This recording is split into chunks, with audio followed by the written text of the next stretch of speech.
बिस्मिल्लाहिर्रहमानिर्रहीम। अस्सलामुअलैकुम। मैं हूं मोहम्मद अहमद और आप देख रहे हैं मेरा official YouTube channel Ahmad hair tips. तो आज की इस वीडियो में हम बात करेंगे हमल की पहचान कैसे करनी है, और वो भी अपने घर पर। क्योंकि जो ख़वातीन होती हैं उनको अपने हमल की पहचान करने की बहुत जल्दी होती है। इस तरह से वो कोई ना कोई टोटका आजमाती हैं या कोई ना कोई ओल्ड वुमेंस की कुछ प्रेडिक्शन की तरफ जाती हैं। तो आज की इस वीडियो में मैं आपको बहुत ही आसान सा तरीका बताऊंगा। तो आपने अपने हमल की पहचान कैसे करनी है, इंशाअल्लाह आप बहुत आसानी से इसको समझ लेंगी। आपने बस वीडियो को लास्ट तक देख लेना है, इंशाअल्लाह आपका ये वाला मसला जो है वो हल हो जाएगा। तो उससे पहले अगर आपने अभी तक हमारे ऑफिशियल यूट्यूब चैनल अहमद अल टिप्स को सब्सक्राइब नहीं किया तो चैनल को सब्सक्राइब कर लें और साथ ही खड़े हुए बेल आइकन को प्रेस कर लें, ताकि इस तरह की जो इन्फॉर्मेटिव वीडियो हो उसका नोटिफिकेशन मिल जाया करे आपको सबसे पहले। तो सबसे पहले आपने इस चीज़ को अंडरस्टैंड करना है कि किस टाइम के बाद, कौन सी कंडीशन के बाद आपने अपने हमल को टेस्ट करना है कि आपका टेस्ट जो है वो पॉजिटिव है या नहीं।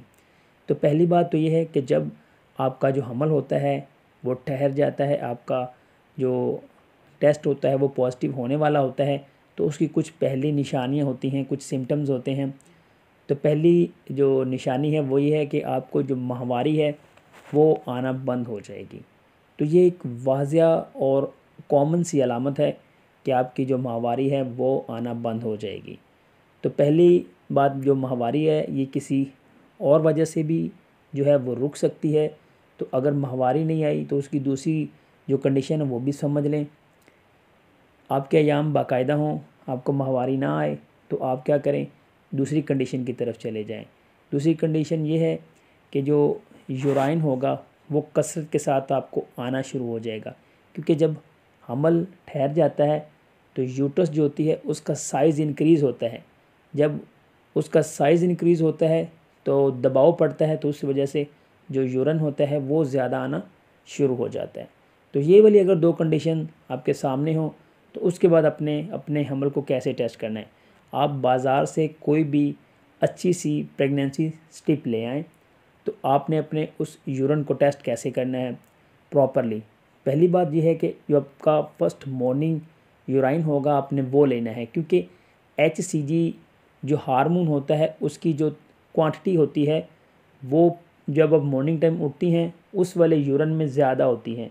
तो HCG हार्मोन ने डिटेक्ट होना होता है प्रेगनेंसी स्ट्रिप में।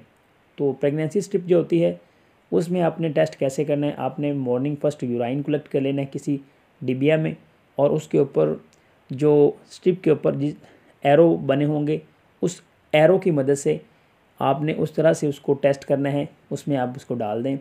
अगर फॉर एग्ज़ाम्पल आपकी जो प्रेगनेंसी स्ट्रिप है वो ख़राब होगी तो कोई भी लाइन उसमें शो नहीं होगी। तो अगर एक लाइन उसमें आपको शो हो रही है रेड कलर की, तो इस सूरत में आपकी जो प्रेगनेंसी है वो नेगेटिव है। तो दूसरे ऑन सेकंड हैंड वो क्या चीज़ है कि अगर आपकी दोनों लाइंस जो हैं वो रेड हो गई हैं तो that is the clear sign of कि आपकी जो प्रेगनेंसी है वो ठहर चुकी है, आपको मुबारक हो। तो ये वाला जो आसान तरीका है इससे आप फाइंड आउट कर सकती हैं कि आपकी जो प्रेगनेंसी है वो ठहरी है या नहीं। और लास्ट बात यह है कि आप अपनी हार्ट बीट से कैसे अंदाज़ा लगा सकती हैं कि आपको हमल ठहर चुका है या नहीं। अगर आपकी हार्ट बीट जो है 60 से लेकर 70 के दरमियान हो या इससे इंक्रीज़ हो जाए, तो ये आप समझ लें कि आपकी जो बॉडी का लेवल है उसमें तब्दीलियाँ आनी शुरू हो चुकी हैं। क्योंकि बॉडी में अगर तब्दीलियाँ आना शुरू हो जाती हैं तो आपकी जो हार्ट बीट होती है वो ज़्यादा हो जाती हैं। तो अगर आपकी हार्ट बीट जो है वो इंक्रीज़ हो गई है तो आपको इस सूरत में समझ जाना चाहिए कि आपका हमल जो है वो ठहर चुका है। उम्मीद करता हूँ कि वीडियो आपको पसंद आई होगी। वीडियो अच्छी लगी तो लाइक शेयर लाजमी करिएगा। Thanks for watching Ahmed hair tips. वस्सलाम।